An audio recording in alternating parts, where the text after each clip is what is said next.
Hello दोस्तों, connector relay देखो इस टाइप का मैग्नेटिक पोर्ट बनता है। दोनों का दोनों model, single phase, three phase. ये सिंगल फेस ड्राइवर है, ये थ्री फेस।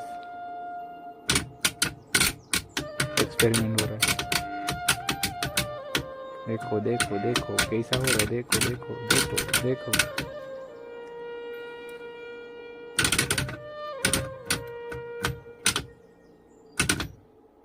वीडियो पर हेलो दोस्तों, कनेक्टर रिले देखो इस टाइप का मैग्नेटिक पोर्ट बनता है। दोनों का दोनों model, single phase, three phase. ये सिंगल फेस ड्राइवर है, ये थ्री फेस। एक्सपेरिमेंट हो रहा है। देखो देखो देखो कैसा हो रहा है। देखो देखो देखो देखो।